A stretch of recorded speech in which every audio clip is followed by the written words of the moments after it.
प्यारे विद्यार्थियों नमस्कार। मैं राकेश खेदड़, व्याख्याता रसायन विज्ञान, गुढ़ा पब्लिक स्कूल, गुढ़ा गोरजी। आज अपन बात करेंगे रसायन विज्ञान का अपना सेकंड चैप्टर चल रहा है, उसमें बात कर रहे हैं हेनरी का नियम। हेनरी का जो नियम है ये राजस्थान बोर्ड की दृष्टि से इम्पोर्टेंट नियम है, तो इसको समझ लेना। पहले मैं आपको बताता हूँ कि हेनरी का नियम क्या है। देखिए ध्यान से समझना। ये एक पात्र लिया, इस पात्र में ये द्रव विलायक है और द्रव विलायक का क्या है, इकाई आयतन। ये इकाई आयतन किसका है, द्रव विलायक। पात्र लिया, उसमें मैंने द्रव विलायक, और वो द्रव विलायक कितना, इकाई आयतन। इसमें मैंने क्या की, इसमें मैंने गैस मिलाई। क्या मिलाई, गैस मिलाई। तो ये गैस इस द्रव विलायक में क्या हो गई, घुल गई। जो घुल गई उस मात्रा को किससे दर्शाते हैं, एम से दर्शाते हैं, स्मॉल एम। यानी इस द्रव विलायक में गैस बोलते हैं, वो गैस इसमें घुल गई और फिर क्या करते हैं, गैस और द्रव विलायक साम्यावस्था में आ गया। यानी इसमें घुल गई थी, वो घुल गई, साम्यावस्था में आ गया। अब क्या करते हैं, इस पर पिस्टन लगा हुआ होता है। इस पिस्टन से इस पर क्या लगाया जाता है, इस साम्यावस्था है, इस पर पिस्टन द्वारा क्या लगाया जाता है, दाब लगाया जाता है। तो अर्थ क्या हुआ कि ये दाब, घुली हुई जो गैस की मात्रा m थी और साम्यावस्था पर जो गैस के अणुओं द्वारा जो दाब लगता है उसके क्या होता है, समानुपाती होता है। और ये पूरी प्रोसेस किस पे हो रही है, स्थिर ताप पर हो रही है। तो आपको सबसे पहले इसके बारे में पता होना चाहिए। स्थिर ताप, ध्यान से सुना, इंपॉर्टेंट है। स्थिर ताप पर द्रव विलायक, स्थिर ताप पर द्रव विलायक के इकाई आयतन में घुली हुई गैस की मात्रा, घुली हुई गैस की मात्रा स्मॉल m, साम्यावस्था पर विलायक की सतह पर गैस के अणुओं द्वारा लगाए गए दाब के क्या होता है, समानुपाती होता है। यानी m समानुपाती p। तो सबसे पहले आपको नियम की जो थ्योरी है ये रटनी नहीं है। किस तरीके से ये डायग्राम समझ में आ गया तो क्या करोगे, देखिए स्थिर ताप पर द्रव विलायक के इकाई आयतन में घुली हुई गैस की मात्रा m, साम्यावस्था पर द्रव विलायक की सतह पर गैस के अणुओं द्वारा लगाए गए दाब के क्या होता है, समानुपाती होता है। m समानुपाती p। इसे क्या कह रहे हैं, समीकरण नंबर 1 कह रहे हैं। m का अर्थ क्या है, घुली हुई गैस की मात्रा। P क्या है, साम्यावस्था पर गैस के अणुओं द्वारा लगाया गया क्या है, दाब है। और K क्या है, समानुपाती स्थिरांक है। अगर इसी घुली हुई गैस की मात्रा को अगर उसी गैस के मोल अंश के रूप में रख लिया जाए, मोल अंश को अक्स से दर्शाते हैं। जो गैस की घुली मात्रा m है, अगर घुली हुई गैस की मात्रा को उसी गैस के मोल अंश के रूप में लिखने पर, यानी m समानुपाती अक्स गैस, ये क्या हो गया, समीकरण नंबर 2 हो गया। समीकरण 1 और 2 की क्या करेंगे, तुलना करेंगे। तुलना करेंगे तो देखो इसमें भी इसकी जो तुलना करेंगे m दोनों तरफ है, तो क्या बच गया, P समानुपाती अक्स गैस बच गया। बच गया क्या? इस समानुपाती चिन्ह को हटाएंगे तो किसके द्वारा हटाएंगे? के एच के द्वारा हटाएंगे। के एच जो होता है समानुपाती स्थिरांक है, जिसे क्या बोलते हैं? हेनरी स्थिरांक बोलते हैं। ये जो समानुपाती चिन्ह किसके द्वारा हटाया? के एच के द्वारा हटाया, तो इसे क्या कह देते हैं? हेनरी स्थिरांक कह देते हैं। इफ पी का अर्थ आपको पहले से पता है कि साम्यावस्था पर गैस के अणुओं का क्या है? दाब है। अक्स गैस का अर्थ क्या हो गया? गैस का मोलेंस हो गया। ये जो समीकरण नंबर 3 बन गया, ये समीकरण नंबर 3 ही क्या कहलाता है? हेनरी नियम का समीकरण कहलाता है।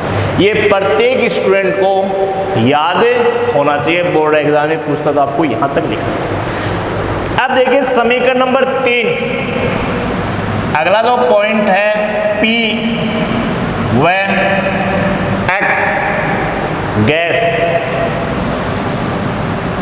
के मध्य ग्राफ बनाएंगे।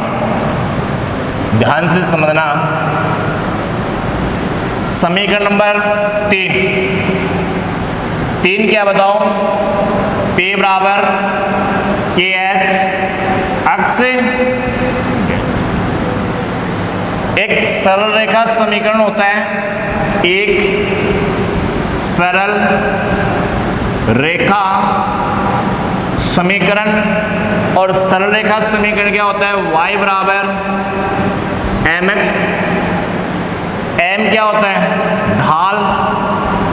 ये ढाल अगर पॉजिटिव होता है तो ग्राफ ऊपर की तरफ, नेगेटिव होता है तो नीचे की तरफ। इसकी तुलना कर रहे हैं। देखिए किस किस के बीच में बनाएंगे? P और X से गैस के बीच में बनाएंगे। ये P और ये ढाल हो गया।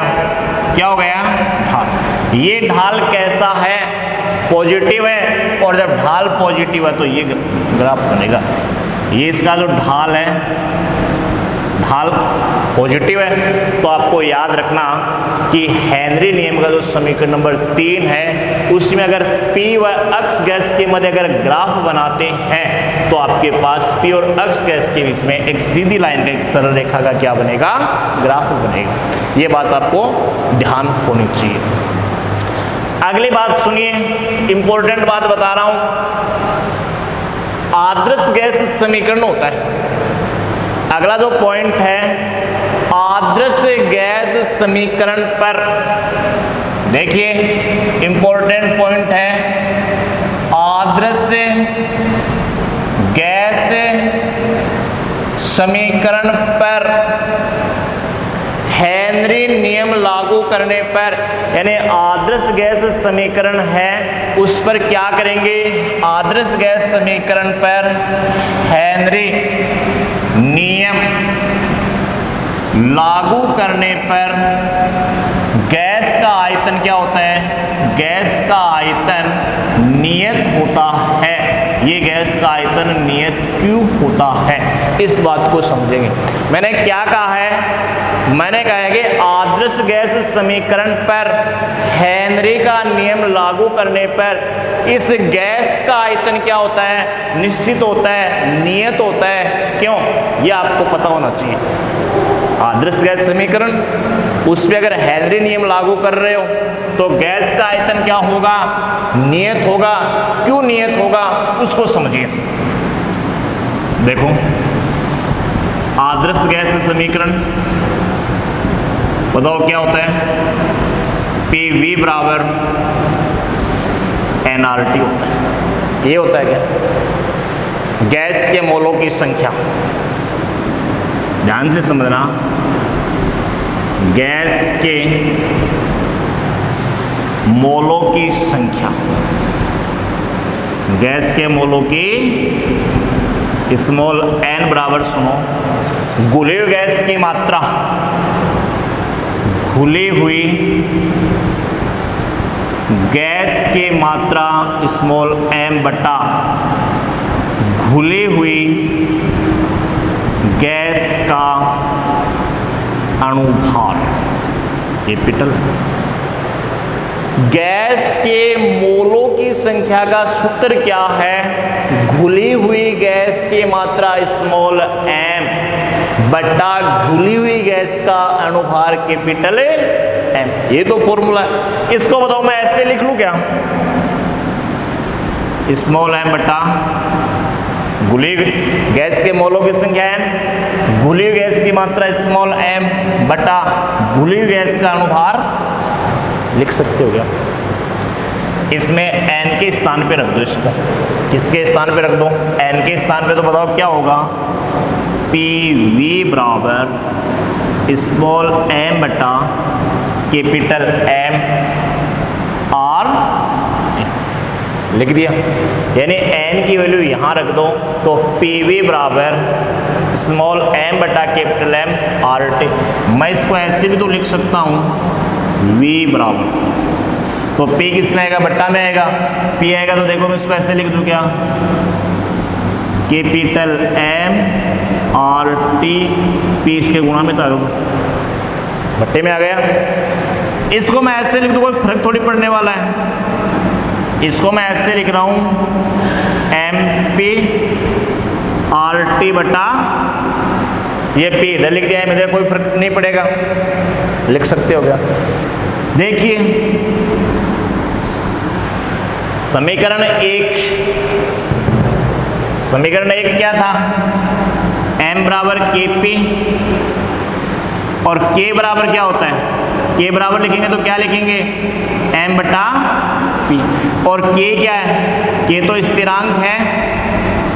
K क्या है? स्थिरांक। ये क्या हो गया? M बटा P स्थिरांक है। और स्थिर ताप पर, किस पर? स्थिर ताप पर किसी भी गैस का RT बटा M की जो वैल्यू होती है, RT बटा M की जो वैल्यू है वो भी क्या होती है? स्थिर होती है, नियत होती है।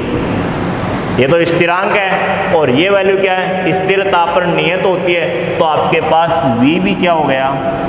नियत हो गया। एक बार फिर समझ लो, आदर्श गैस समीकरण पर हेनरी नियम लागू करने से गैस के आयतन है वो क्या होगा? नियत होगा। ऐसा है क्यों? आदर्श गैस समीकरण क्या होती है? PV बराबर nRT होती है।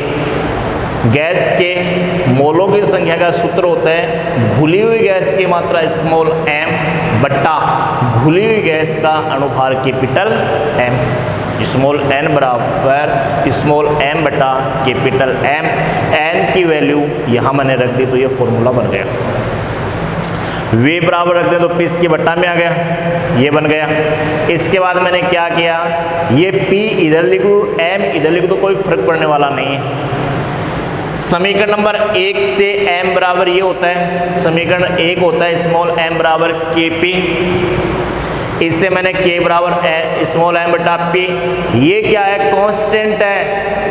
ये क्या है? कांस्टेंट है। और किसी भी स्थिर ताप पर किसी भी गैस का RT बटा M का मान भी क्या होता है? स्थिर होता है। और जब ये स्थिर है और किसी भी ताप पर RT बटा M का मान भी स्थिर है तो V की वैल्यू क्या आ गई? नियत आ गई। आपको ये क्या करना है? ध्यान रखना है। अगला जो पॉइंट बनेगा वो बनेगा हेनरी नियम की सीमाएं। इंपॉर्टेंट है। देखिए अगला जो पॉइंट है हेनरी नियम की सीमाएं। हेनरी नियम की सीमाएं 4 सीमा है। हेनरी नियम तभी लागू होगा जब दाब बहुत अधिक नहीं होना चाहिए। दाब बहुत अधिक न हो। दाब है वो क्या नहीं होना चाहिए? बहुत अधिक नहीं होना चाहिए। और ताप बहुत कम नहीं होना चाहिए। देखिए हेनरी नियम है, हेनरी नियम तभी लागू होगा जब दाब बहुत अधिक न हो, ताप बहुत कम न हो। 2 पॉइंट। तीसरा पॉइंट ये कहेंगे कि गैस विलायक से रासायनिक अभिक्रिया न करे, गैस विलायक से रासायनिक क्रिया न करे। इसका अर्थ है कि जो विलेय पदार्थ है उसका न तो सहगुणन होना चाहिए और न ही उसका क्या होना चाहिए, वियोजन होना चाहिए। और चौथा क्या है, उस गैस की विलायक में विलेयता कम होनी चाहिए, और कम होनी चाहिए तो विलयन कैसा हो गया, तनु विलयन हो गया। हेनरी नियम तभी लागू होगा जब दाब बहुत अधिक न हो, ताप बहुत कम न हो, कम नहीं होना चाहिए, बहुत कम न हो, गैस विलायक से रासायनिक अभिक्रिया नहीं करे, और गैस की विलायक में विलेयता क्या होनी चाहिए, कम होनी चाहिए, अर्थात विलयन कैसा होना चाहिए, तनु होना चाहिए। यह हेनरी का नियम। ग्राफ आदर्श गैस समीकरण पे हेनरी नियम लागू करोगे तो गैस का आयतन नियत क्यों होता है वो याद होना चाहिए, हेनरी नियम की सीमाएं। इंपॉर्टेंट टॉपिक है, यहाँ से बोर्ड एग्जाम में क्वेश्चन पूछा जाता है, रिवाइज कर लेना।